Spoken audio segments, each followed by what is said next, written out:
Hello and welcome to all the men and women of the West. I'm Joe. Today's video, we're going to be discussing the philosophy and main virtue of Tolkien's Legendarium. Now, I'm using the term Legendarium instead of Lord of the Rings or Silmarillion because, frankly, they're separate tomes.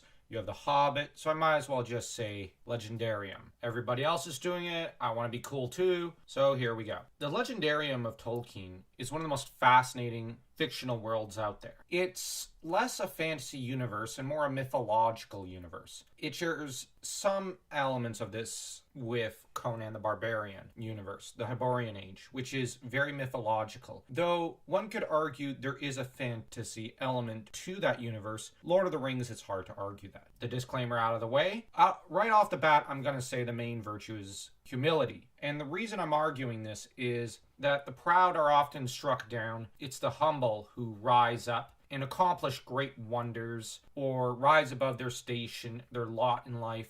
You have examples of humility shining through and seeing men and women through to greatness in the form of Aragorn, who rises from nothing to become king. He is humble. It is within his power as one of the most charismatic characters around to basically convince everyone to give him the ring. Probably Gandalf would have resisted this idea. But the thing is, Aragorn could have easily overpowered everyone, taken the ring, and said, "Aha, mine." Who could have stopped him after that? Very few characters. He could have fallen like Isildur did, or he might have been a worse, more terrible monarch. He has the blood of Melian in his veins. It's way back thousands of years, but arguably he might be one person who could fight off Sauron for domination of the ring. Maybe, maybe not. Or he'd end up like the Witch King. He doesn't end up taking the ring for himself and trying to channel his powers for his own gain. If you want a discussion about how it might have turned out had he taken the ring, I recommend you check out the Red Books channel. He puts a lot of thought into why Sauron feared Aragorn and the very nature of Aragorn's relationship with the ring and those around him, and how this might have turned for the worst had he taken the ring. You have Gandalf, who pleads with Frodo, "Do not tempt me," when he is offered the ring. Gandalf rejects the ring out of humility and out of the desire to do his duty. It is his duty that pushes him to want to do better for others, but also not rise above his station, so to speak. He rises above it when he becomes Gandalf the White. But that is an example of the Christian idea of humility raising you up, elevating you above your lot in life, so to speak. The idea is that God will see your struggles and he will reward you. Eru Ilúvatar and the Valar decide to make Gandalf the steward of Middle-earth because he was humble enough to reject the temptations of both Saruman and Sauron for the greater good of everyone in Middle-earth. You have the examples of Tuor and Turin who are juxtaposed from each other. They're, in a way, characters in dialogue with each other. Tuor is arrogant, but then is humbled when his foster family of elves from Mithrim are pushed back. And Tuor humbles himself before Ulmo, and it is through Ulmo's favor that he finds his way to Gondolin. And once there, he presents himself, generally behaves himself as just your average elf on the street might. And this impresses and pleases the elves there, including Turgon, who's not an easy guy to please. Turgon favors him with a marriage to his own daughter, Idril, who did love Tuor. It's just a little happy coincidence that her dad's political views and her desire to marry Tuor kind of coincided. Whereas Turin is overly proud. He's arrogant. He suffers blow after blow in life. The trouble is he does not reject his own arrogance and pride until the last minute, and then he just breaks. A bit like a rusty sword, he has nothing left, so he runs himself through. His arrogance is what leads him to cause the elves of Nargothrond to try to battle Morgoth openly.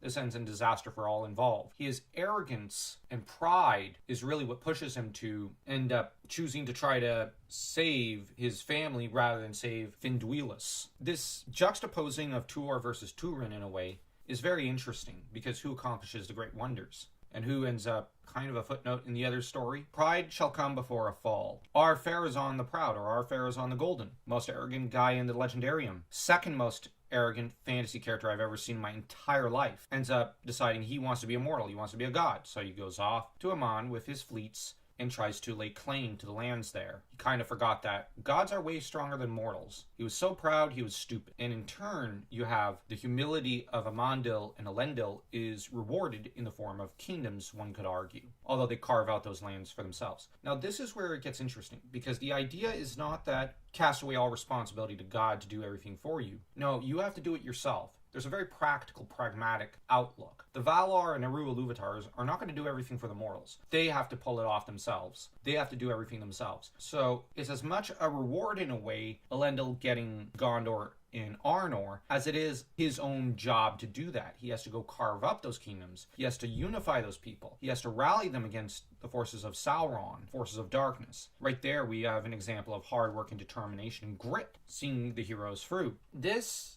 element of Elendil being essentially elevated to the kingship by the remnants of Númenor and even the men of Middle-earth is very interesting. One could tie it in with Aragorn's coronation in a way, in that when Aragorn is crowned by Gandalf, it's the divine recognizing Aragorn in a way, so you have the divine right of kings right there, that philosophy, that school of thought. But you also have at play Aragorn being elevated to the kingship with the approval of Faramir once Aragorn has earned the kingship. Right there you have John Locke's second treatise on the social contract between kings and men. The idea in this treatise, in the school of thought and political thought, is that leaders do not have the right to rule unless it is through the approval of their people. The ruler is to act as a neutral judge. He is the conduit through which the people, their will is exercised. Basically what that means is when you want something and you and 60 other people want something, your prime minister, president, or king has to act that way. They don't get a say-so themselves. They have to do what the population wants. If it sounds a little democratic, it's because that was kind of where Locke was kind of going to an extent with his philosophy. This school of thought is very fascinating and has been prevalent in British politics for centuries, even before John Locke. If you look at the Scottish Declaration of Arbroath Abbey, in there, the idea is if the king misbehaves himself against his people and sides with those who would oppress the people, they'll throw him away and elect a new king. In this case, people meant the important people of state, not the average guy at the pub. But over the centuries, our ideas on political philosophy changed to include the average Tolkien going to the pub. So Aragorn, his entire coronation, his entire path to kingship is laden with imagery and philosophy that I think Locke would have approved of. The idea being people elect their kings. They choose their kings, not the king chooses them. And what's more is, if you look at the entire way that the original Elvish kings were selected, from Elwë, Olwë, and Finwë, you have the kings selected by virtue of election. They're elevated to the kingship by election, and then they end up going to Aman and come back and argue in favor of going to Aman. But as much as they exercise a great deal of authority over the course of the story of the Silmarillion, they are acting as a conduit for their people. That's just the political philosophy and analysis of Tolkien's world. Now, symbolically, you have a lot more going on than just that. You have the ancient idea of kingship, what it meant, in that the king had to have a hand in, for example, poetry, in art, in architecture, law, in philosophy, everything. Now, this has its roots in how the kings of Alexander the Great's era perceived themselves, and Aristotle and Socrates had some influence over this. The kingship wasn't just simply some average office. It was supposed to be a spiritual office, something you occupied by virtue of a relationship with the divine. In the case of Tolkien's world, you have a very interesting relationship with the divine and whatnot, which I won't get into the theological elements or too much else, but you have essentially the idea being that you should be confident in what you are and who you are, but you should still be humble. You can't just regard yourself as semi-divine, although the divine lives on in you in a way.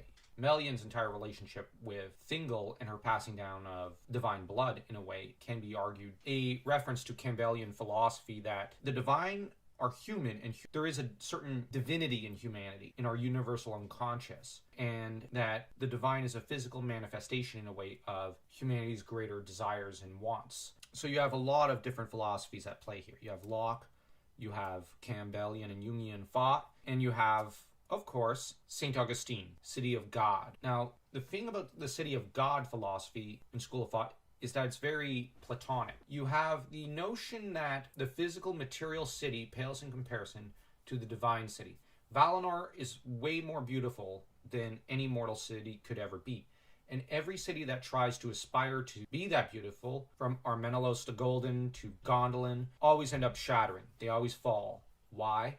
They aspired too high. They got too proud of their city. That's why they fall. You're supposed to kind of accept that there's a divine city out there, and it can only be achieved through humility and through compassion and through faith. Your faith will save you, will elevate your faith in, well, the divine. But if you would tie in the Campbellian philosophy, faith in yourself as well. You can't lose faith in yourself or in those around you. So there's elements of friendship right there. There's elements of the divine in each of us. Now, don't go getting cocky. Remember, the moral lesson here is humility. And because humanity is very fallible, we are very capable of wrongdoing. But on the other hand, if you look at Tolkien's world, the good always ends up winning out in the end. And the reason that happened. Now, a lot of Tolkien tubers tend to argue that Tolkien looked at the world and saw that evil frequently would win in the end. There's Tolkien fans who say his universe is inherently pessimistic. There are pessimistic elements. But I would argue there isn't a thread of optimism, because Aragorn becomes king. You have his son who becomes a great king after him. The world of Middle-earth is ultimately doomed. If you look at it as frame narrative, it's doomed, and the modern age will follow it. But if you don't look at the frame narrative, Dagor Dagorath is waiting at the end. But on the other hand, Dagor Dagorath, like the story of Ragnarok, will yield a golden age afterwards. So there is some positivity there. But the meek will inherit the world. You look at Feanor and Turin. They are heroes in the end. Feanor ends up smashing open the Silmarils in order to restore the trees. That is the ultimate act of humility on his part. Turin is only allowed to go back out into the battlefield once he has recovered from his traumas and atoned for what he has done. And that is when he destroys Morgoth.